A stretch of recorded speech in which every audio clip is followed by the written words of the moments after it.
I have this caftan done for my mother-in-law. It goes to my ankles. Long sleeved as she wants. The sleeves actually went to here. They were about 3/4 length, and then I ended up putting an additional doubled up fabric cuff that I serged in here. If you've been following me for any period of time, you might know that a while back I had ordered very nice silk fabric. The brand was Etro, and I had ordered that from Prime Fabric. I had crossed my fingers and thought I can do this perfectly for her 75th birthday, and I knew it was taking a bit of a chance getting such expensive fabric, and I thought, you know what, I'll give it a shot and see how it goes. When I had asked her to check out the neckline, I learned that she wanted longer sleeves and more length at the bottom. And unfortunately, after a lot of playing around with that, I was unable to make it all work. It's really hard to deconstruct and reconstruct silk, and when it's dead stock and you can't get any more, that's also a challenge. But in general, when you have very fine silk charmeuse, it's really something you can't do. She's getting this wonderful caftan, which is the most polished piece I've ever done. This is the finished product, and I'm really proud of it. The pattern that I used is, again, if you followed me for any period of time, you'll know that Simplicity S9811 is pretty much my Bible at this point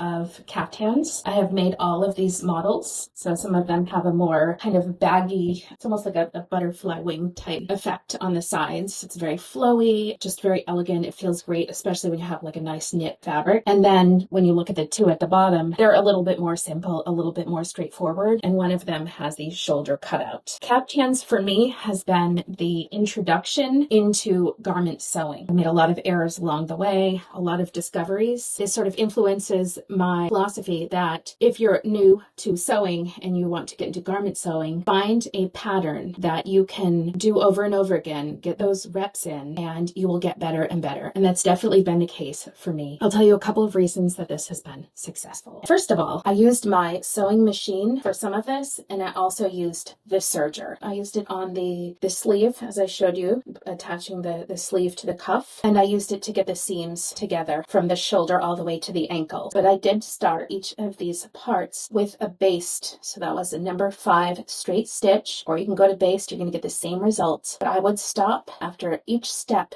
and give it a try. I also have my dress form here. I'm also a similar size to my mother-in-law, so I know that anything I tried on would be similar more or less to how this would fit. So I did a lot of basting, trying things out, course correcting as I needed without putting too much effort into ripping out really tiny seams. The serger was really helpful for getting this together when I was comfortable with it. The only other piece besides the front and the back was the elastic around the neck. So when I had first basted around the neck, it seemed very long, almost a little too long and a little too low. And then I remembered I need to get in the elastic, and it gave it a really nice, as you can see here, like it falls very nicely. It gives it a very nice drape, and I thought, oh, perfect. Now this fabric was not as costly as the Etro fabric, which I'm going to have to repurpose for myself. That's also kind of good news. But I ordered this from Elliott Berman Textiles in New York. This is such a great, unique fabric, and it's got a nice texture to it, and it reminds me of some of the stuff that I've seen my mother-in-law wear. And it is a synthetic blend, and it's